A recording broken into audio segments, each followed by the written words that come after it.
song that Somewhere Over the Rainbow serves as an introduction to this week's guitar great, Ritchie Blackmore, founder member of Deep Purple and leader nowadays of his own band, Rainbow. As with our other guitarists, there's more to Blackmore than meets the eye. As we'll discover, he's no musical snob, no heavy metal hydra. He's no saint either. But as the criteria for this series are musical rather than moral, we won't allow ourselves to become too sidetracked. Ritchie Blackmore was born in Weston-super-Mare in 1945. He was 11 when he got his first guitar. His father bought it for him, on certain conditions. He said if I was going to play this thing, he was either going to have someone teach it to me properly or he's going to smash me across the head with it. So I actually took the lessons for a year, classical lessons. And it got me onto the right footing, using all the fingers and the right strokes of the plectrum and the nonsense that goes with it. But I think one always needs that. When you're first going into an instrument, you need to be set in the right direction. Otherwise you can pick up some very bad habits, which some guitarists have, like drinking.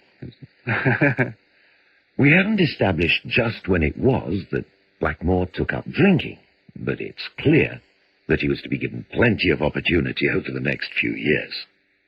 On leaving school at 15, he worked as a radio apprentice at London Airport. Within a year, though, he was working as a professional musician, appearing with Mike D and the Jaywalkers and doing nightly impressions of Hank Marvin. By the spring of 1962, he'd been auditioned by Screaming Lord Sutch and recruited into his bizarre band.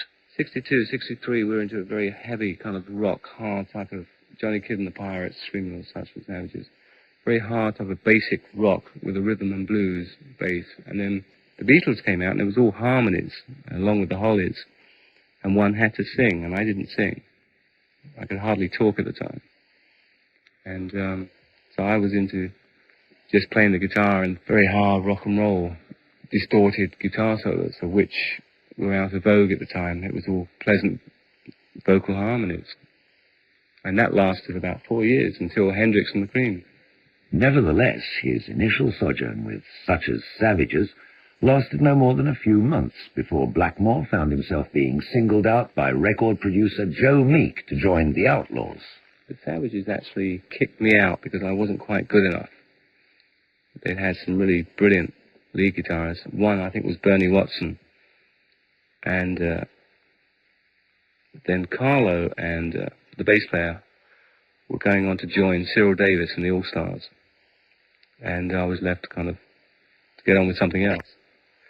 So Joe Meek heard about this and said, oh, how about joining my band, the Outlaws? So I said, okay, sounds good to me. I mean, the Outlaws were more well-known than the Savages. So I was quite pleased. And once I joined the Outlaws, about 2 weeks later, the Savages came back, Cyril Davis as well, and said, how about rejoining? We've had second thoughts. And I thought, oh, I can't, obligated to this band now. So I was lucky. During his time with the Outlaws, which was a couple of years, Blackmore began to make as much of a name for himself as a wild man as he did as a musician. It's said that he was equally deadly with a flower bomb as he was on guitar. Amongst the Joe Meek artists he played for in the early 60s was Heinz, and a top 5 record from 1963, Just Like Eddie, the Eddie in question being Eddie Cochran. Although a band in their own right, the Outlaws also served as Joe Meek's session band. The result was that they played with a wide range of artists and on a lot of hit records.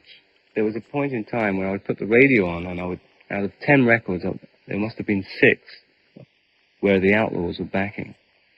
And I would always hear the record and go, well, I've heard that before, and I suddenly realized it was me on the record, but with somebody else singing that wasn't present at the time we did the session, and had been dubbed on later. It was good discipline, as long as you don't take it too far. I think session work, I did it for about a year, which is long enough. Then you start to get a little bit too clinical. Sometimes, even now, I find that I'm a little bit too clinical. I get into a studio and I think I'm doing a session, and everything has to be perfect, and the atmosphere goes. Whereas someone like Hendrix just went in and was always having like a party going on, which is the way to do it, really. Although he devoted a lot of energy to what you might call practical jokes, Blackmore also spent a lot of time working at his guitar technique. People say the word dedicated. I don't think I was dedicated to playing. I just loved playing the guitar. I felt that I had to improve on the guitar, and that's why I practiced so much. But unfortunately, the bands I was in weren't very musical. I was practicing 5 hours, 6 hours a day, and they could hardly play their instruments at all. So I was always in this weird position of playing three-chord music and trying to improvise and extemporize in such a way which I thought was quite good at the time. With very simple bad backing going on. I thought maybe the audience must have picked up on that. I thought, why is he in this band? We'd be slowing down, speeding up, and playing the wrong chords, and then there'd be a very good solo, maybe. Well, I thought it was a very good solo. One of those solos can be found on what's a rather obscure record, an Outlaw's B-side called Shake With Me. Joe Meek had said to me, go crazy, play a very weird solo, bend the notes, and play with lots of distortion and a very freaky effect. And I went, okay. And it came off. It was just by pure chance that it came off, more than technique. I was quite proud of that solo at this time, which was 63. And when I met Jeff Beck in 67 in the ship in Water Street, he told me how much Hendrix had liked that particular track. So I was very pleased with that, as I was a Hendrix fanatic and a Jeff Beck fanatic. Definitely a case of a solo putting a song in the shade. The 18-year-old Ritchie Blackmore with the Outlaws. Between 1965 and 67, Blackmore shuffled backwards and forwards between Neil Christian's band and the Savages. Except for occasional visits to Germany, where he was prone to get married and regret it later, there seemed to be very little in his life that indicated any form of progress. There was only certain groups that would have outrageous guitarists, as myself. Not saying I'm outrageous, but I refused to sing or get involved in harmonies, so I was just a lead player. And nobody really wanted to know about lead players up until 67. So it was difficult getting gigs, actually.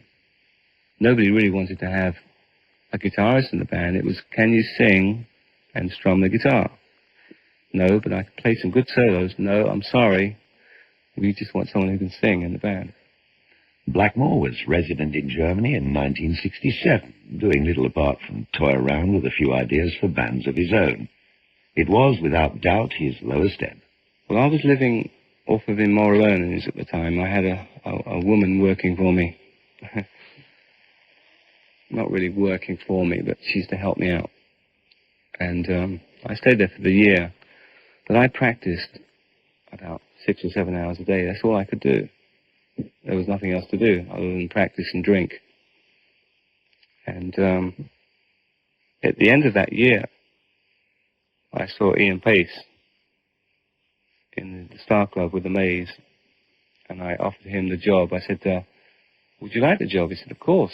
What's the name of the band? You know, who's in it? I said, well, nobody yet. He said, well, nobody in the band? I said, no. He said, well, do you have a band? I said, no. He said, well, how can I join the band if you don't? I said, well, but you'd be the first member, type of thing. But we could get some really good members. So he said, well, let me know when you have the other members together, which I did about a year later. Deep Purple was formed in early 1968. The man who was initially responsible for pulling the whole thing together was ex-Searchers drummer Chris Curtis. It was he who found the backer, introduced John Lord and Ritchie Blackmore to one another, and then vanished into the background. Their first single, Hush, was a top 5 singles hit in the US. First Purple album, Shades of Deep Purple, was a slightly unusual mix of material, as was the second album, The Book of Taliesin. The record contained a working of River Deep, Mountain High, and also a Neil Diamond song, Kentucky Woman, neither of which struck Blackmore as being the least bit strange at the time. I was quite happy playing it. I just had no direction at the time, and I was very just happy to be in a band with some backing behind us, money. We were living in a Deves Hall, which was like a haunted chateau in St. Albans. And Kentucky Woman, I think, came from John Lord. he suggested it, putting it to a beat of Mitch Ryder and the Detroit Wheels, that type of thing, which worked. I think it got to 5 or something in America. It was our second hit. One of the tracks on that second album did give an indication of future direction, and that was Wring That Neck. Well, Wring That Neck was not original. I'd heard a violin piece that was very similar, and that's where I got the idea from for that particular piece.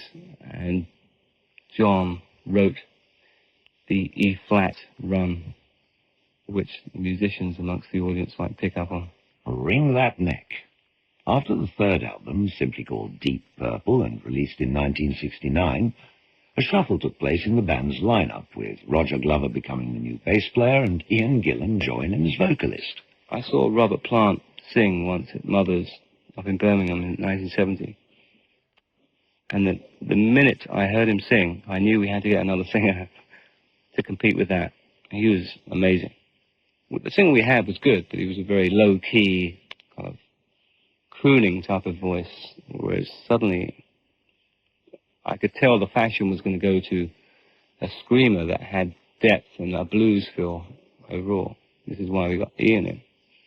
Ian had the scream, but he also had the way of singing, which was, I think, still is today, very different.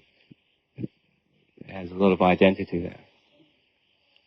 You always know when it's Ian Gillan singing. With Deep Purple Mark II, a new and positive direction emerged, with a heavier rock identity. There was, as Ritchie Blackmore explains, a particular pattern to their increasingly successful songwriting. We would always write the backing track and not even think about what was going to be sung over it. The fact that it was a good backing track was good enough for the band. And if Ian couldn't sing anything over it, it was just too bad. That meant he was inferior. So he had to sing around these certain riffs, which must have been very difficult. Sometimes you'd hear these things back and people would say, oh, that was very clever, the way that the voice suddenly stops and the guitar takes over with that riff. It was just that was such an awkward riff to sing over. Ian wouldn't, so that's how those things came about. I know it dispels the myth of working together, but we would go in for one day, and then Ian would come in for the next day and put the vocal down. So it would be a day of instrumentation, and then the vocal the next day, and instrumentals the next day. The big Deep Purple breakthrough came in mid-1970 with the release of an incredibly successful single, Black Night. Black Night was a total rip-off. I'd stolen the riff from... there's a song by Ricky Nelson called Summertime. I think it was done about 20 years ago. And the lead guitar playing on it, which is James Burson playing, is the intro to Hey Joe. And then there's a bass figure, a bass line comes in, which is Black Night. So I thought, well, if he can... as soon as I heard Hey Joe, I thought, well, if he can take that, the lead guitar line, I'll take the bass line. And consequently, we both had hits with them, which is quite nice, really. Poor old Ricky Nelson didn't get anything. Blackmore was now being classed as a heavy metal guitarist. Is that what he considered himself to be? Oh, I think so. It doesn't bother me. People often say, oh, you're not a heavy metal guitarist at all. You have finesse and you play with subtleties and ups and downs. But I don't care, as long as nobody calls me a folk guitarist. Right? But it doesn't bother me at all, being classed with heavy metal. What does bother me are some of the bands that are classed in heavy metal. There were 2 Purple albums in 1970. The first was the somewhat grandiose Concerto for Group and Orchestra. I didn't like it at all. I thought it was a total gimmick. But I said to John, let's try this thing that you've written, the concerto thing, but I have a lot of heavy rock numbers that I want to put together on an LP, and we'll see which one takes off. If the concerto takes off, which I didn't want to be involved with, but I did it, because of the novelty effect and the press we were getting out of it, the Albert Hall and all this business. I said, if the next LP, which I had some very firm ideas, which was in rock, I had these ideas worked out, I thought, if that doesn't take off, then I'm prepared to play with the orchestras the rest of my life. So it was like, agreed, like, okay, we'll see which way the public wants us to go. So we did the concerto thing. That went down as a success to some people, most people, I suppose. And then we did the In Rock, which really went crazy, which thankfully did, because that's the music I was into. Deep Purple in Rock remained on the album charts for a year, and one of the tracks it contained was the dynamic Speed King. That was based around Stone Free, Hendrix track. Roger, I think, wrote most of that, the actual riff to that. That was our first hard, heavy metal rock and roll track that we'd written. And we were very pleased with it. But there are some kind of parts which sound similar to Stone Free. The part which was but we wanted to incorporate that type of thing. So, and Ian, I think, wrote some innocent lyrics, really. But the Americans interpreted that as being, oh, we know where you're at, man. It's like speed. But it wasn't. It was just about a fast driving. Now, the second Deep Purple lineup is generally considered to be the best, and in view of that, we asked Ritchie Blackmore which were his favourite tracks of the period. I can't really say I've heard any of them. I'm very bad at collecting and listening to what I've done. Maybe I'm very good at it. I don't know. I don't get off on what I've played, except for a few tracks that I consider to be very good and very emotional. But a lot of the Deep Purple material that I was on, I didn't consider to be very good now or even then. I could see that the public bought them and it was commercial. But I really didn't like half the stuff we did.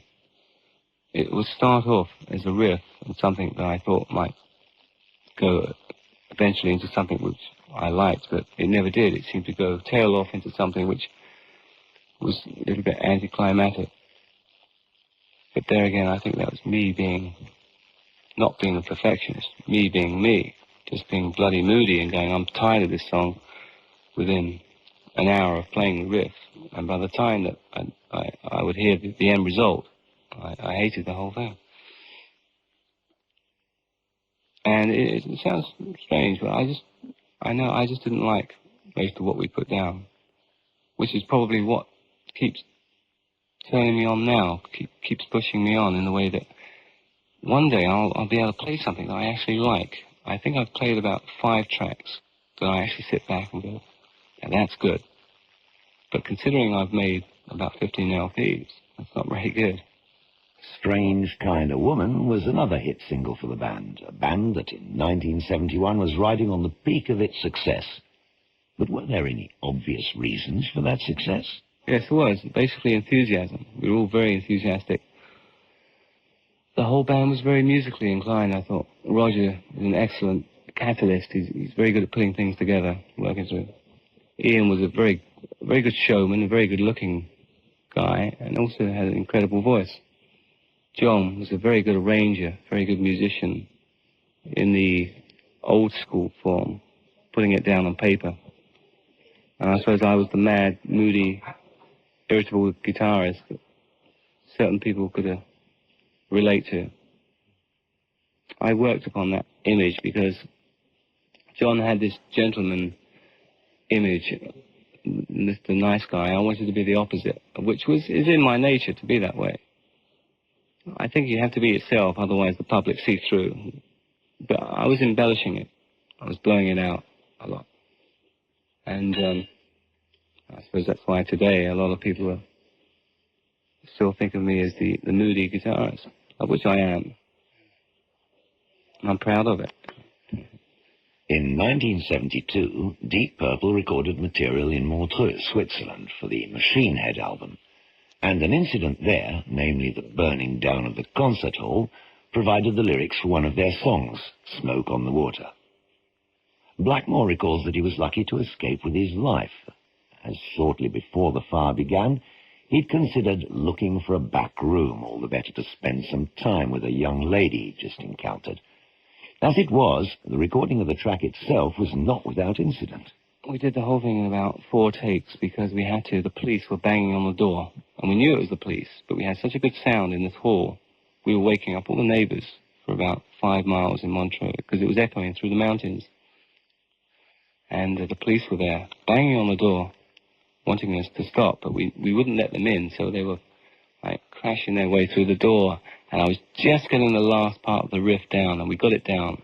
We just finished it, and then the police burst in and said, "You've got to stop." We said, "It's all right, we'll stop." But we had the track down. That was the only one. Purple continued until 1975, when Blackmore himself decided to quit. I left because I'd met up with Ronnie Dio, and it was so easy working with Ronnie. We recorded this LP, of which all we were going to do was 1 track.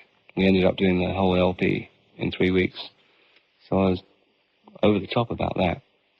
I was so excited about it that they could see I was that excited. There's no way I was going to stay with Purple. I mean, it wasn't that I found Ronnie Dio and I was into this band Rainbow. It was, I was going to leave Deep Purple no matter what, because I didn't respect that type of music that we were getting into, this funky business. But luckily, at the same time, I met Ronnie, and he was into a medieval come rock side to things. And it worked, for however long we did it, which was 3 or 4 years, I think. Ronnie Dio, along with 3 other members of ELF, formed the first Ritchie Blackmore's Rainbow, a band that from its earliest beginnings committed itself to an American audience. Blackmore appeared to be ready to stretch himself again. By 1977, the lineup already dramatically changed. The Rainbow stage album was released and featured blues. It's a challenge to play the blues guitar because you're so limited within the minor mode of the blues. If you start to go off into majors and diminished scales, it doesn't sound right. So you're limited to about 6 notes. And certain people that can pull it off.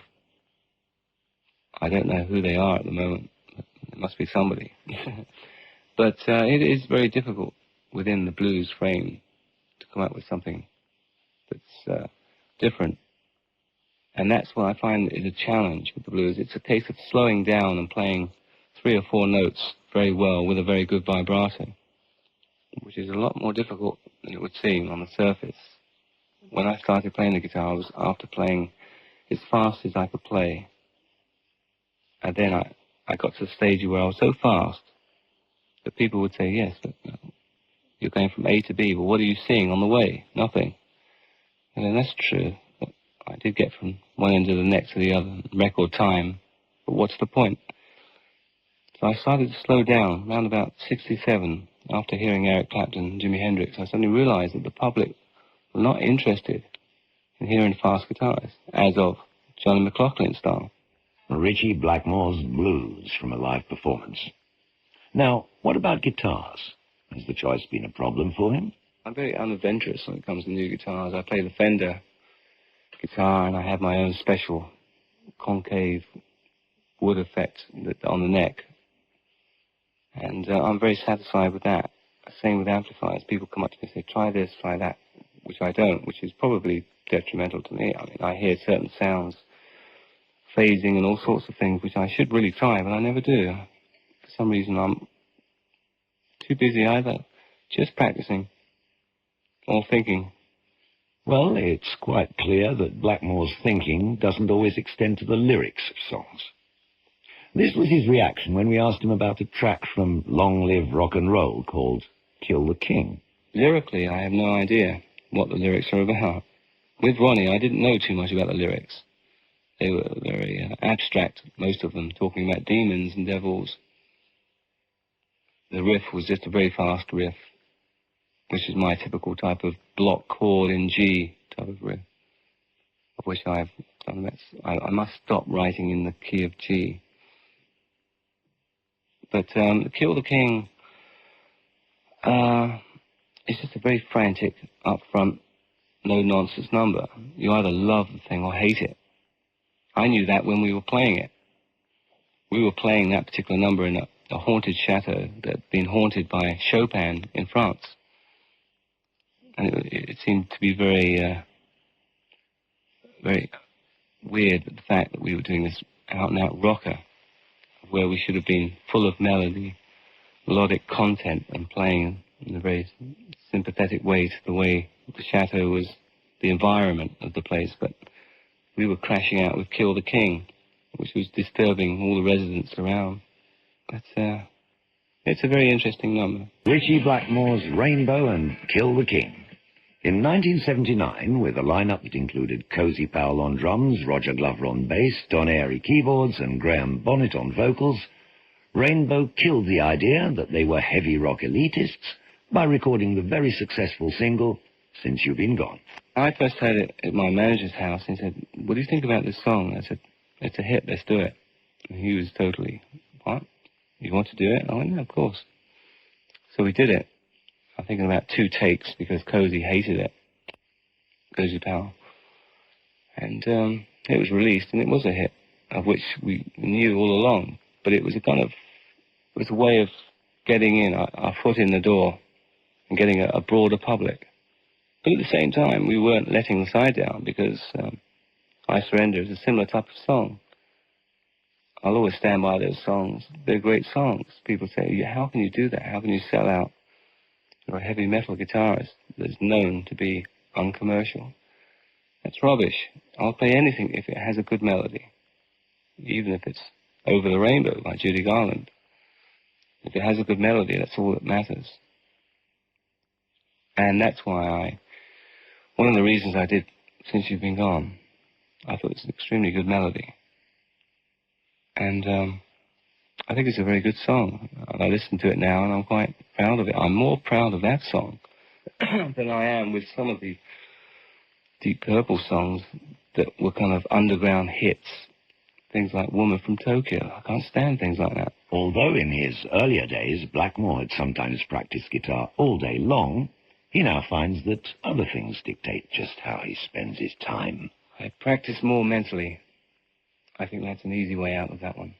In other words, I'm lazy. I don't practice at all, and everybody says that they practice mentally. But no, I practice for about an hour or 2 hours a day, especially when I have the time off. When I'm on tour, I don't practice very often because I can't see for looking, because of it's on stage, into the hotel, and the bar, and it does. You start to lack that impetus, that kind of enthusiasm to make music, which is very bad, really. It's not until you get home and you start to relax, and after a couple of weeks off, you start to wake up going, I'd like to play that. And you play with that, and you relish what you're doing. Whereas on the road, I don't think anybody can enjoy what they're doing, unless you're a very new band, very new. The progress of Rainbow has been marked as much by the personnel changes in the band as any other factor. Apart from his admitted low tolerance level at times, can Blackmore identify any other factors? Every band has to have limitations, but I find it very hard to accept. That is why I keep changing members, because I might have an organist that's a brilliant reader and he's very good at chords and sound, but he can't improvise. Then I'll get an organist that can improvise, and he's not very good at sound. And I'll have a bass player that's a very good bass player, but he can't sing very well, and vice versa. Then I'll have a singer that sings in a way of which I like for the first year, then I get tired of his sense of improvisation. A second example of the highly accessible style that Blackmore's able to affect, I Surrender. Ritchie Blackmore is keen to underline the moody, even the roguish side of his nature. He has, like most of us, made some friends and lost some. Made some bad decisions, made some good. Wherever he can play guitar, he'll always find a way to survive. But it seems he'll have to do without ambition. I don't know what direction I have. I don't think I have a direction. I shall remain as stubborn as I've always been. And given enough time and patience, I might come out with something worthwhile somewhere along the line. I have the ambition of a slug, and I'm not interested in goals of any sort. That's why I don't hang out in the right places and talk to the right people and do the right things, probably. The only way I do certain things that appear to be so right is because I feel that it's inside of me. I like to play in front of people, a lot of people. I love playing the guitar, but I don't like being involved in everything else that goes with the business. I don't have to work upon the image side. It just happens. I don't really understand myself. My parents certainly don't understand me. I don't understand myself. But in a way, I like to leave it that way because I'm never bored with myself. I'm often confused, very confused with myself. But I'm never bored. Guitar Greats was introduced by Alexis Corner, researched by John Tobler, and written and produced by Stuart Grundy.